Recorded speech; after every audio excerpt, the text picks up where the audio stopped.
Hey guys, thanks for stopping on into today's NBA video play of the day. For more of this pick video content, be sure to click that subscribe button. Also check out our MLB video play of the day over at our YouTube channel. For more pick content, you can also check out our main website, stumpthespread.com, which I will link down in the video description. Over at stumpthespread.com, you can access our daily free play as well as all of our top confidence premium bets across all major American sports. So heading into today's pick video over in the NBA, we're going to be talking about a matchup in the Eastern Conference between the Toronto Raptors and the Cleveland Cavaliers as we head into Game 2 of this second round series. Toronto, they came up short in Game 1 on the road against Cleveland as they fell in the end by a final of 105 to 116. That final score, we saw a total of 221 points, which hit the over for us. Toronto, they were able to make the final score a little bit more respectable than it felt throughout. Cleveland was really in control of that game since the tip. After the first quarter, they got out to a 30-18 lead, went into halftime up 14 points, and then also headed into the fourth quarter up 26 points. So Cleveland was certainly in commanding control of that first game against the Toronto Raptors. Cleveland kind of took their foot off the gas there a bit in the fourth quarter as they were outscored in the final frame 20-31 as the Raptors were able to start getting things going a little bit more on the offensive side of the ball without Cleveland putting a full 100% concerted effort there in the final frame given how ahead they were down the stretch. Toronto in the opener, they did not get very solid production out of their starters, and that includes star guards Kyle Lowry and DeMar DeRozan. Kyle Lowry led the attack, putting up 20 points on 7 of 13 shooting, while DeRozan wasn't quite himself, putting up 19 points on 7 of 16 shooting.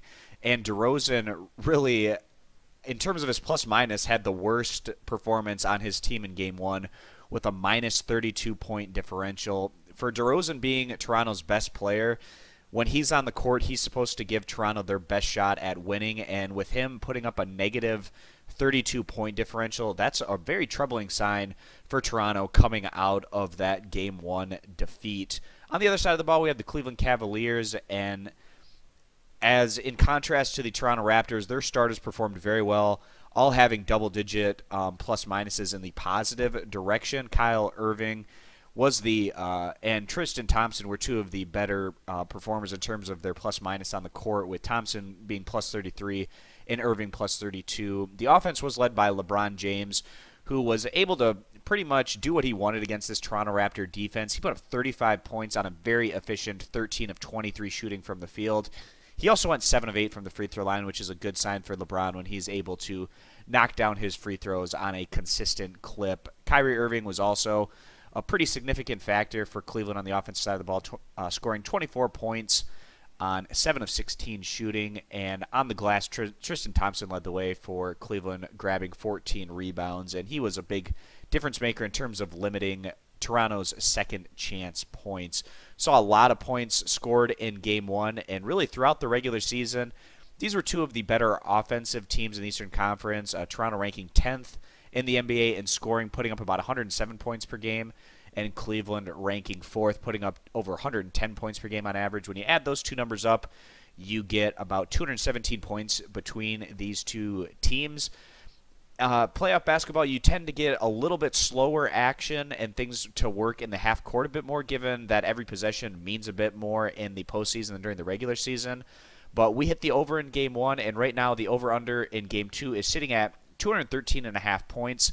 So even if they did go a little bit below their season averages, they still would be able to just eclipse this total over-under. The only thing I'm really worried about is Toronto scoring enough to get the over-under. I've got confidence in Cleveland to put up another solid offensive showing, maybe putting up in that 110 range again for today's action. But Toronto, they had some quarters in that first game, specifically the first quarter and a little bit in the third quarter, where they weren't great on the offensive side of the ball. And it was really a strong fourth quarter without Cleveland, needing to necessarily put all their toughest guys in there at the end to limit the Raptors. They were able to go ahead and score 31 points in that final frame. But we are going to go ahead and side with the over again today in this matchup here between the Raptors and the Cavaliers, and that's going to be our NBA video play of the day, guys. Again, siding with the over on the total for this one. So if you want more of this pick video content, be sure to click that subscribe button. Check out our MLB video play of the day. And for more pick content in general, you can head on over to our main website, stumpthespread.com, which I'll link in the video description, where you can access our daily free play as well as all of our top confidence premium bets. So thanks, guys, for stopping on in for today's video, and we hope to see you in future. Bye.